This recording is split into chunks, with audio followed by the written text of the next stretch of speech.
Hai semuanya, kembali bersama dengan saya dalam episode kali ini untuk menemani kalian di rumah saja. Saya bersama dengan Mas Khairul Mubin dan Mas Yulani. Nah, melakukan liputan buat kalian semua, liputan spesial untuk memonitor perkembangan pembangunan Bandara Ndoho Kediri. Bandara Ndoho Kediri ini merupakan satu-satunya bandara yang diprakarsai oleh swasta di Indonesia, sehingga dalam pembangunan infrastruktur yang dibutuhkan oleh negara ini untuk memajukan perekonomian Jawa Timur sisi selatan, negara tidak sampai menguras APBN. Ini satu-satunya bandara yang diprakarsai oleh swasta, dan ini adalah kemajuan dari prakarsa swasta yang dipersembahkan untuk kemajuan masyarakat kota Kediri tercinta. Bukan hanya Kediri saja, tapi semuanya gitu loh. Yes, oke kawan-kawan, seperti apa liputannya? Yuk ikuti terus vlog saya kali ini. Jangan lupa subscribe dan klik tombol loncengnya. Dukung terus saya berkarya. See you.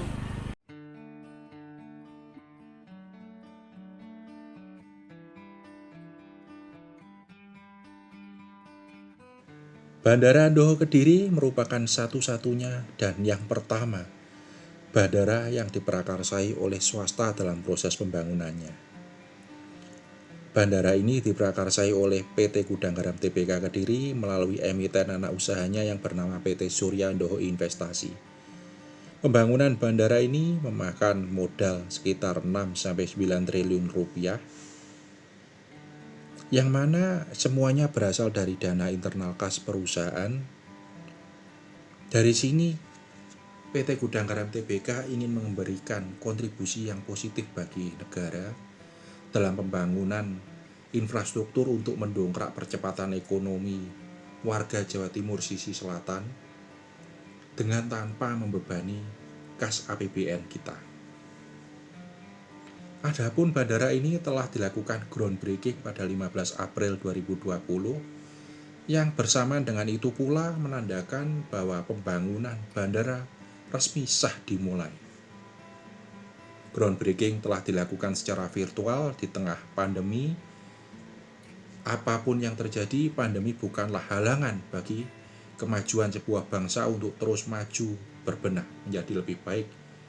Mereka semua tetap bekerja keras sesuai dengan protokol kesehatan, dan ini semua demi kemajuan bangsa dan negara. Bandara Ndoho Kediri memiliki potensi penumpang sekitar 1,5 juta orang per tahun, di mana itu semua berasal dari Tulungagung, Blitar, Trenggalek, Madiun, Ngawi, Pacitan, Ponorogo, Nganjuk, Magetan, ditambah para pendatang yang akan datang ke kota Kediri, yang akan datang menikmati pariwisata Jawa Timur sisi selatan nantinya dengan dibukanya akses yang lebih mudah dari kehadiran Bandara Ndoho Kediri ini nantinya. Sehingga apapun yang terjadi, kehadiran Bandara Ndoho Kediri ini mutlak diperlukan dikarenakan Bandara Juanda yang ada di Sidoarjo telah overload. Dari sini ke depan akan membawa multiplier yang luar biasa besar bagi masyarakat Jawa Timur sisi selatan. Pendidikan kampus-kampus akan dapat semakin berkembang pesat.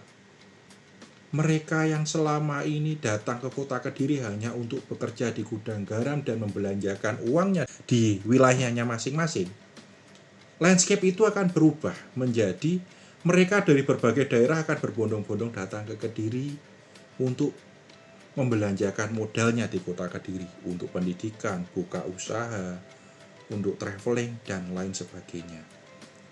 Potensi-potensi wisata pantai-pantai di Pacitan, di Tulungagung, Trenggalek yang luar biasa hebat akan mudah tereksplorasi dengan adanya akses Bandara Kediri yang telah dibuka nantinya. Bandara ini nantinya akan tersambung dengan tol Ngawi, Kertosono, Kediri, dan Tulungagung untuk memudahkan akses menuju bandara. Sehingga dari sini warga sekitar Kediri, utamanya Jawa Timur sisi selatan, akan mendapatkan dampak yang positif bagi kemajuan ekonominya dengan adanya akses yang lebih mudah untuk menjangkau kawasan mereka. Bandara ini bukanlah bandara perintis, dikarenakan panjang runway dari bandara ini sekitar 3.000 meter yang dimungkinkan untuk dilandasi oleh pesawat Airbus berbadan besar sekalipun. Bandara ini bahkan direncanakan siap menjadi bandara internasional nantinya. Bandara ini merupakan proyek prestisius dan bukan proyek main-main. Karena memang kehadiran Bandara Kediri ini mutlak diperlukan.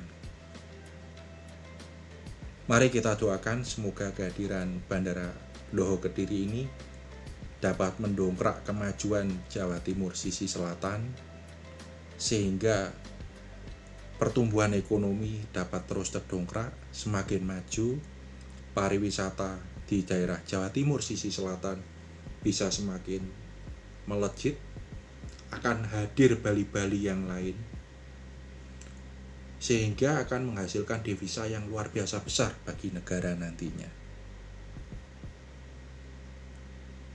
Bandara Loho Kediri ini dibangun di atas lahan padas di sisi barat kota Kediri.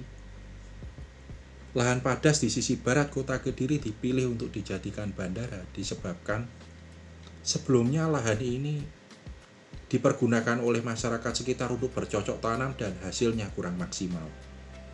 Sehingga dengan adanya dibangun bandara ini, masyarakat mendapatkan benefit yang lebih besar lagi ketimbang mereka bercocok tanam puluhan tahun dan mendapatkan hasil yang kurang maksimal.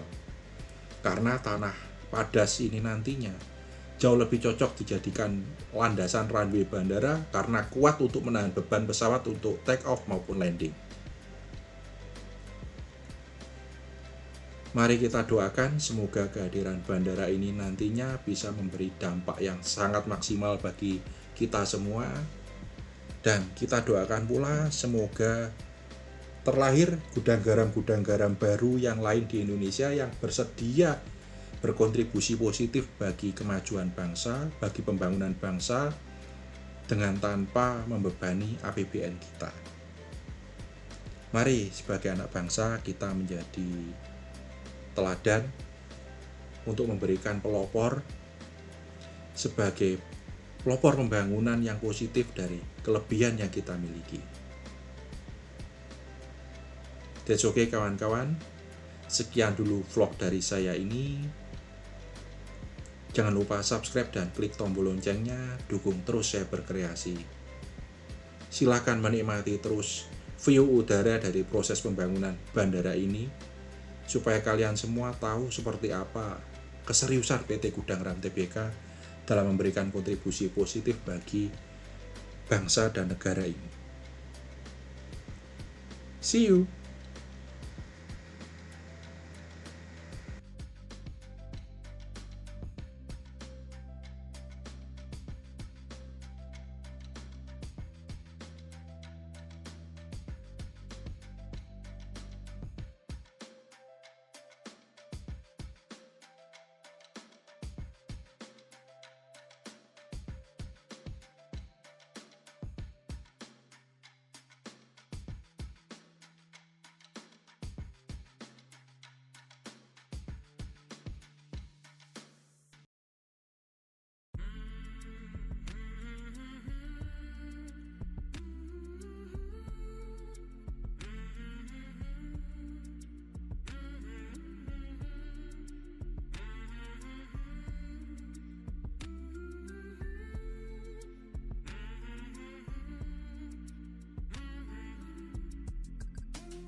Nah kawan-kawan, sekian dulu vlog dari saya ini. Jangan lupa subscribe dan klik tombol loncengnya. Kawan-kawan sudah melihat semua seperti apa perkembangan Bandara Kediri. Saat ini saya berada di desa Bulusari ya? Bulusari. Oke, ini dari sisi Bulusari. Yang jelas bandara ini memakan lahan 5 desa. Jadi Gudang Garam mengeluarkan biaya untuk melakukan pembebasan lahan sebanyak 5 desa untuk dijadikan runway bandara. Ya 5 desa nggak diambil semua sih, yang masuk map aja. Kalau enggak ya ngapain diambil. Jadi 5 desa ini, seingat saya sih 5 desa itu untuk bangun runway ini. That's okay kawan-kawan, sekian dulu. Yang penting jangan lupa subscribe dan klik tombol loncengnya ya. Dukung terus saya berkreasi. Saat ini saya sedang di rumah saja, di kampung saya di Kediri. Nanti ke depan pasca wabah usai, saya akan update buat kawan-kawan semua keluyuran-keluyuran motoran-motoran saya ke destinasi-destinasi keren yang ada di tanah air seperti sebelum wabah. Oke, ikuti terus, jangan lupa subscribe dan klik tombol loncengnya. See you.